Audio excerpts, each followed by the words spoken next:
Double engine सरकार को चेतावनी दिया जे आगामी दिन में महिला को केमती सुरक्षा से माने देबे एवं आगामी दिन से यदि महिला मान को सुरक्षा न मिले तो आमे तांको गादिचित्त करिवु। महाभारत रे दुशासन कुरु सभारे द्रौपदी वस्त्रहरण करथिले।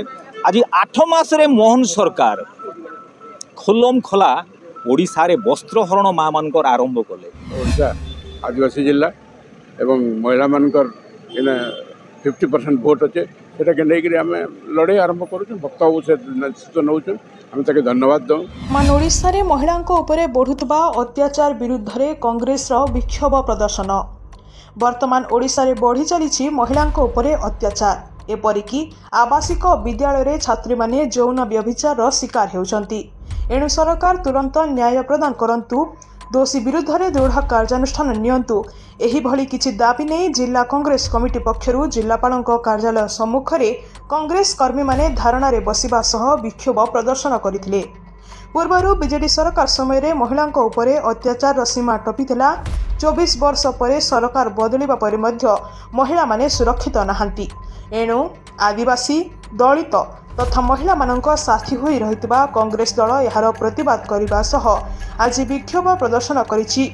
सरकार यहाको गुरुत्वर सह ननेले आगामी दिन में राजरास्ता को ओह्लाइबे बोली कांग्रेस नेता माने चेतावनी दैछंती। जिला कांग्रेस कमिटी सभापति जनार्दन देहुरी अध्यक्षतार अनुष्ठित सभारे पूर्वतन बाचस्पति किशोर पटेल, सुंदरगढ़ जिला पर्यवेक्षक कृष्णचंद्र सगरिया समेत महिला, युव, छात्र कांग्रेस प्रतिनिधि माने जोग देथिले। मु कृष्णचंद्र सगरिया पूर्वतन विधायक कोरापुर। आज मु सुंदरगढ़ पाई ऑब्जर्वर होके आसी प्रदेश कांग्रेस कमिटी तरफ। देखो तो नूतन पीसीसी सभापति चयन हला परे आज तांकर आह्वान क्रमे ए जो धारणा दिया है प्रत्येक जिल्ला रो जिलापाल को ऑफिस घेराव करा जाय छी कहबे आप। देखंतु ओडिसा रे केवल भारत वर्ष रे पृथ्वी रे नारी माने माँ माने होछंती अधा जनसंख्यार अधा। एवं गत आपण 2 दशंधि धरिक 24-25 वर्ष हो गला ओडिशा रे एवं देश रे महिला मान प्रति माँ मान प्रति निर्यातनार सीमा उल्लंघन कर सारी। एवं विशेषकर ओडिशा रे नवीन सरकार जो 24 वर्ष थिले संपूर्ण भाव में कुशासन थिला। माँ मान को भौणी मान को न्याय देले नहीं। आपण कुंदिली घटना जानी जोठी नवम श्रेणी झील को 3 जन जवान गणबलात्कार करते विधायक पदर मु इस्तीफा देती लड़ी। टिकरी घटना, पिपिली घटना, एमती अनेक घटना है।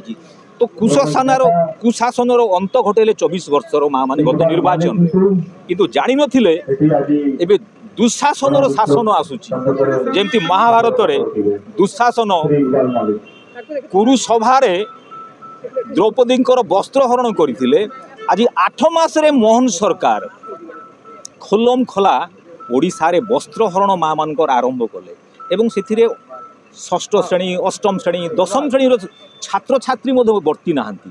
तेणु प्रदेश कांग्रेस कमिटी सभापति श्री भक्तचरण दास नियुक्ति पर दृढ़ संकल्प कले प्रथमे माँ मान को ओडिशा रे न्याय देवे। एवं सरकार को जो पर्यंत माँ मान को न्याय दे नहीं, सरकार उचित न्याय दे नहीं, सरकार को सहायवाई देवे नहीं। देखो गोटे पटे सुभद्रा योजना को सेमाने कहउछथि मां को समान आ गोटे पटे आपण धारणा सुभद्रा योजना रे गोटे मां को 20 टंका भिक दउछथि दैनिक।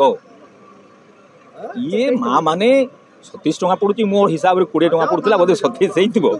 सी कोन भिक मां मान को स्वावलंबी हेबा पई डिंडोरा पिटुछथि। एकाथरे 50,000 दउ नांती, ये 5,000 5,000 केवल तांकर प्रचार प्रसार। ये केवल निर्वाचन रे लोक मान को जंती भुआ बुले भुला जाए।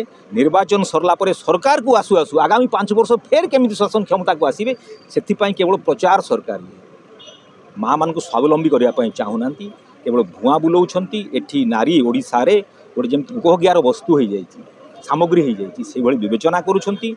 आमे दृढ़ संकल्प निचु कांग्रेस दल एवं प्रदेश कांग्रेस कमिटी सभापति जो पर्यंत माँ मान को न्याय दिया न जाए से पर्यंत सरकार को आम शुई देबू ना।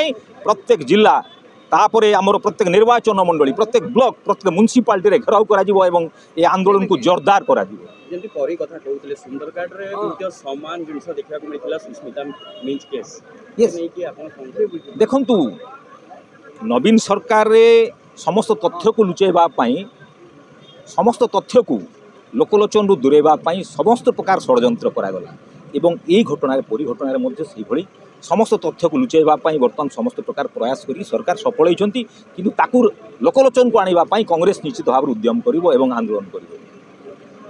ରାଉଡ଼ିଆ ମୁଇଁ कांग्रेस दल आड़ मुझे गत निर्वाचन में मुझे एमएलए प्रार्थी होती देखून आज आमर ओडिशार स्थिति देखवा गले आज गोटे महिला बहुत निर्यातित होचे जेनटा कि आपण मैंने देखुए बीजेपी सरकार आज 8 मास होती किंतु 8 मास भितर आपण मैंने देखिए आज महिला मानकर केस रे आज 54टा केस एमती अच्छी जोटा कि महिला निर्यातित होती आ जोटा कि आज कांग्रेस आज आमर कांग्रेस दल ताकू सह कर पारुना कहीं महिला को सब कांग्रेस सम्मान दे आसुची एवं आज महिलांकर हक एवं न्याय लगी आज ये गणधारणा देछि एवं सरकार विरुद्ध रे डबल इंजिन सरकार को चेतावनी दिया होची जे आगामी दिन रे महिला को केमती सुरक्षा से माने देबे एवं आगामी दिन से यदि महिला मान को सुरक्षा न मिले तो आमे तांको गादिचित्त करिवु एटा आमर कांग्रेस तार निष्पत्ति नहीं एवं आगामी दिन रे बहुत बड़ आंदोलन मध्य हेब सरकार विरुद्ध रे डबल इंजिन सरकार विरुद्ध निर्वाचन जितला परे सरकार डबल इंजिन रो सरकार हो गला एवं से माने भावछन जे भविष्य रे से माने एखन महिला मान के सुभद्रा योजना ये सब पैसा देकर सशक्तिकरण करी तांकर भोट सबुदिन नेबे किंतु रिजल्ट ऑन द स्ट्रीट देखा जाउछे महिला मान ऊपर जति अत्याचार होचे तार ऊपर कोनोसी कार्यानुष्ठान नहीं पार पुलिस संपूर्ण भाव में अपारक एवं कांग्रेस दल ये गोटे मुद्दा करी आम प्रत्येक ब्लॉक नु आरंभ करके प्रदेश पर्यंत जोरदार भाव में आंदोलन करके लोकलोचन को कथा आनमु आ ट्रुथ लोक मान पहुँचो कांग्रेस दल यहाँ हूँ संकल्प ये नेतृत्व नेब से कार्य करेंगे एवं धन्यवाद देवार कथा जे आसला परे सबुन बड़ जेनटा मुद्दा